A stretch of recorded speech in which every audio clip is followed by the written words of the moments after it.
Mantan Bupati Tanah Bumbu sekaligus mantan bendahara PBNU Mardani Maming menyerahkan diri ke gedung KPK pada Kamis siang. Sekitar pukul 2 siang, politisi PDIP Mardani Maming ditemani tim kuasa hukumnya tiba di gedung KPK Jakarta.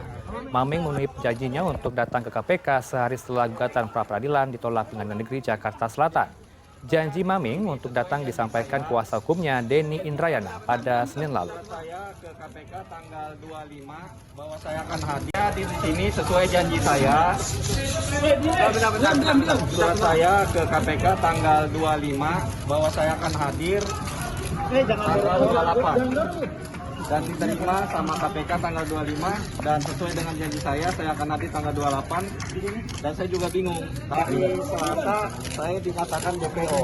Padahal saya sudah mengirim surat dan koordinasi sama tim penyidik bahwa saya akan hadir tanggal 28.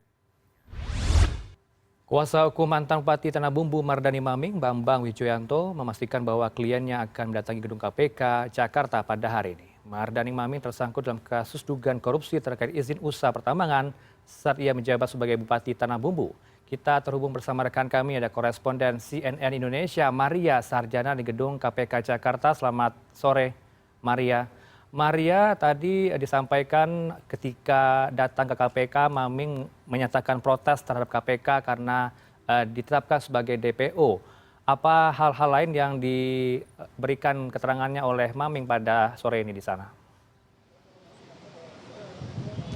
Ya, selamat sore Heranov. Untuk keterangan yang diberikan oleh Mardani Maming tadi ketika masuk ke gedung KPK, sekiranya hanya ia mempertanyakan mengapa kemudian ia ditetapkan sebagai atau masuk dalam daftar pencarian orang, sedangkan ia telah mengirimkan surat permohonan untuk penggantian atau penjadwalan ulang dari pemeriksaannya ke tanggal 28 Juli 2022 yang tepatnya adalah hari ini, Heranov.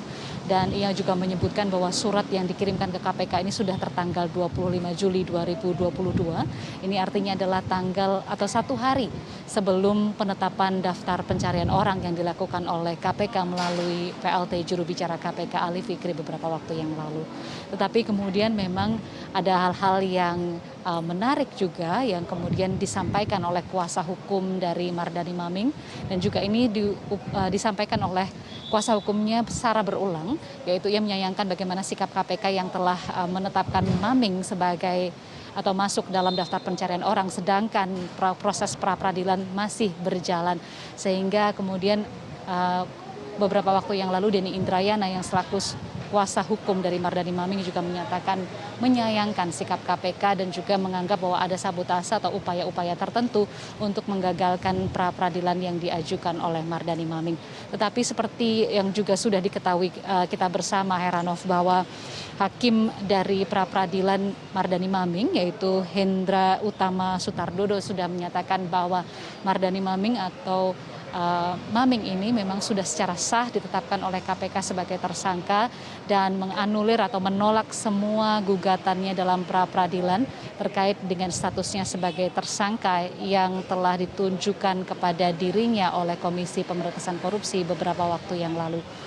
Saat ini kami masih menunggu proses pemeriksaan yang dilakukan oleh penyidik KPK karena memang baru pukul 14 waktu Indonesia bagian Barat Maming tiba di gedung KPK, dan kami tadi juga sempat mendengar ada rencana untuk dilakukan konferensi pers oleh Komisi Pemberantasan Korupsi. Kami tidak tahu apakah nanti kemudian Mardani Maming ketika selesai penyidikan atau selesai melakukan pemeriksaan akan langsung ditahan oleh KPK ataukah tidak.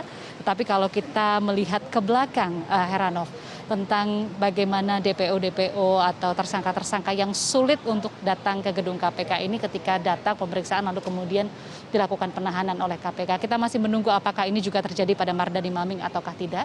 Tetapi yang pasti Mardani Maming diduga telah menerima uang suap senilai 105 miliar rupiah dari proses peralihan izin usaha pertambangan di kawasan Tanah Bumbu ketika ia menjadi Bupati Tanah Bumbu pada beberapa tahun yang lalu. Dan kalau beberapa kali memang ia sempat menyatakan atau menyangkal bahwa dirinya telah menerima upah dari peralihan izin atau IUP yang kemudian ia keluarkan. Tetapi kemudian yang menarik di sini, Heranov, pada saat pra-peradilan meskipun memang sudah diputuskan pra-peradilan ini, tetapi ada sedikit hal yang kemudian menjadi menarik untuk kita bahas bersama, yaitu mengenai peraturan terkait dengan peraturan terkait dengan peralihan izin usaha sendiri, apakah memang izin usaha ini atau peralihan ini merupakan pelanggaran hukum yang kemudian memiliki sanksi atau yang harus dipertanggungjawabkan terhadap pihak-pihak yang kemudian memberikan peralihan. Tetapi menurut pakar ahli hukum pertambangan Ahmad Reddy yang dalam pra-peradilan juga menyebutkan bahwa ada klausul di mana pengalihan IUP tidak dapat dipidana atau diatur dalam Undang-Undang 4 tahun 2020 dan juga Undang-Undang 3 tahun 2020 tentang pertambangan dan batu bara. Di situ disebutkan pada pasal 36 dan 37. Kemudian dalil berikutnya juga disebutkan dalam Undang-Undang 4 tahun 2009 di pasal 158 dan juga sampai 165, di mana disebutkan oleh ahli pertambangan ini bahwa tidak ada keharusan atau pertanggungjawaban sanksi pidana yang dapat dilakukan kepada proses peralihan IUP karena ini berbeda dengan proses pemberian izin.